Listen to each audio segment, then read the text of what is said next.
Hi అండి. నమస్తే. నేను మీ Shivapriya. Welcome to my channel. ఈరోజు రెసిపీ వచ్చేసి టమాటా పచ్చడి ఈరోజు మీకు షేర్ చేయబోతున్నానండి. మరి ఒక తృప్తి భోజనం అంటే కూరలతో పాటు ఏదైనా పచ్చళ్ళు ఉంటే చాలా బాగుంటుంది కదా! మరి ఆ పచ్చళ్ళల్లో టమాటా పచ్చడి చాలా చాలా చాలా బాగుంటుంది. మరి అలాంటి పచ్చడిని మనం ఎండ అవసరం లేకుండా కొన్ని రోజుల పాటు నిలువ ఉండే పచ్చడిని ఈరోజు మీకు షేర్ చేస్తున్నాను. చాలా టేస్టీగా, సింప్లీగా, ఈజీగా ప్రిపేర్ చేసుకోగలిగే పచ్చడిని తయారు చేసుకోవచ్చు. మరి నా వీడియో కనుక మీరు మరోసారి చూస్తున్నట్లయితే సబ్స్క్రైబ్ చేసుకోవడం మాత్రం మర్చిపోవద్దు ఫ్రెండ్స్. మరి ప్రాసెస్లోకి వెళ్ళిపోదామా? ముందుగా 1 కేజీ టమాటాలను తీసుకున్నానండి. ఇందులో కొన్ని దూరవి, కొన్ని పండువి తీసుకున్నాను. ఇలా తీసుకుంటే పచ్చడి టేస్ట్ చాలా బాగుంటుందండి. అందుకే నేను ఈ విధంగా తీసుకుంటున్నాను. వీటిని శుభ్రంగా కడుక్కొని ఏ మాత్రం తడి లేకుండా వీటిని శుభ్రంగా తుడుచుకోవాలన్నమాట. తరువాత టమాటో ముక్కల్ని ఈ విధంగా సైజుని బట్టి కోసుకోవచ్చు. నేనైతే ఒక్క టమాటాలో 8 ముక్కలు దాకా కోసుకున్నానండి. ఈ విధంగా కోసుకున్న తర్వాత దీన్ని మనము పక్కన పెట్టేసుకోవాలి.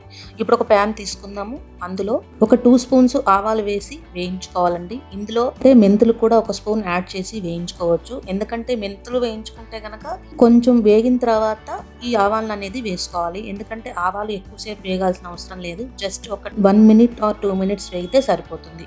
నా దగ్గర మెంతుపిండి ఉంది కాబట్టి నేను ఇందులో వేయించట్లేదండి. ఈ విధంగా చిటపడమంటున్నాయి కదా ఆవాలు వచ్చిన తర్వాత స్టవ్ అనేది ఆఫ్ చేసేసుకొని ఇవి పూర్తిగా చల్లారిన తర్వాత పౌడర్ చేసుకొని పక్కన పెట్టేసుకోవాలి.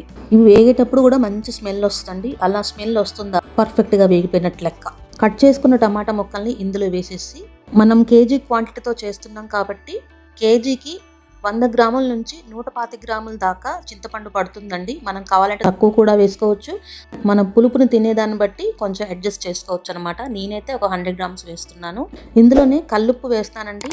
ఏ పచ్చళ్ళు పెట్టుకున్నా సరే కల్లుప్పు వాడుకుంటే బాగుంటుందండి.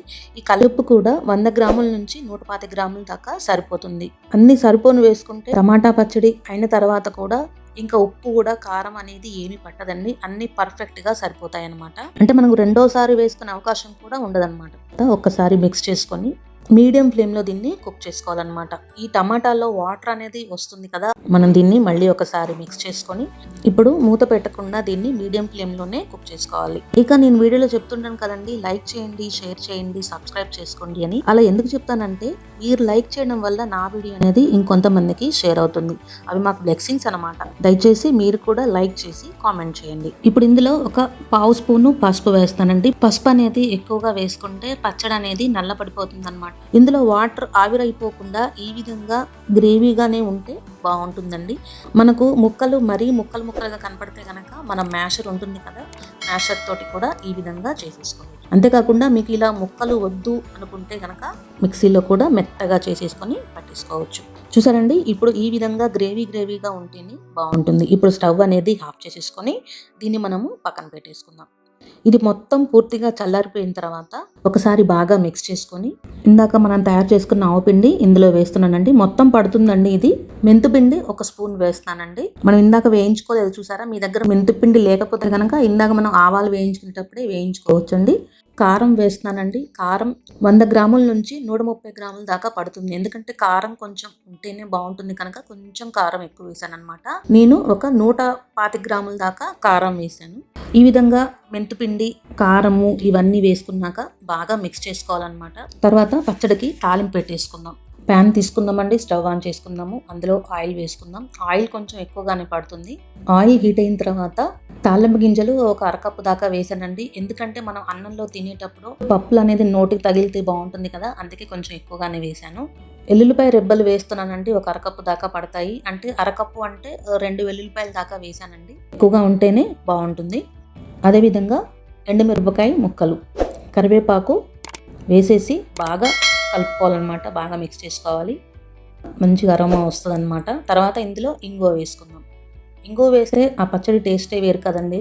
కలుపుకున్న దాన్ని మనం ఇప్పుడు పచ్చడిలోకి వేసేసుకుందాం. ఈ తాలింపు అనేది వేసుకున్న తర్వాత బాగా మిక్స్ చేసుకోవాలన్నమాట. మీరు కావాలంటే ఈ తాలింపులోనే పచ్చడి ఒక 2-3 నిమిషాల దాకా వేయించుకోవచ్చు. మనం వేడి తాలింపే వేస్తున్నాం కాబట్టి ఆ హీట్కి సరిపోతుంది. మంచి కమ్మగా ఘాటుగా వాసన వస్తుందండి. స్మెల్ అయితే చాలా అంటే చాలా బాగుంది. చూసారా అండి మన టమాటా పచ్చడి ఏ విధంగా ప్రిపేర్ చేసుకున్నాము. ఈ టమాటా పచ్చడిని ఎవరైనా సరే, ముఖ్యంగా బ్యాచిలర్స్ కూడా చక్కగా పెట్టేసుకొని నిల్వ ఉంచుకోవచ్చండి. చాలా అంటే చాలా బాగుంటుంది. మరి మీకు నచ్చిందా ఫ్రెండ్స్? మీకు నచ్చినట్లయితే మీరు కూడా ట్రై చేయండి. మీకు ఎలా వచ్చిందో కింద కామెంట్ చేస్తారు కదా. నా వీడియో కనుక మీకు నచ్చినట్లయితే లైక్ చేయండి, షేర్ చేయండి, సబ్స్క్రైబ్ చేసుకోండి. మరొక వంటకంతో మీ ముందుకు వచ్చేస్తాను. అంతవరకు సెలవు. Thanks for watching.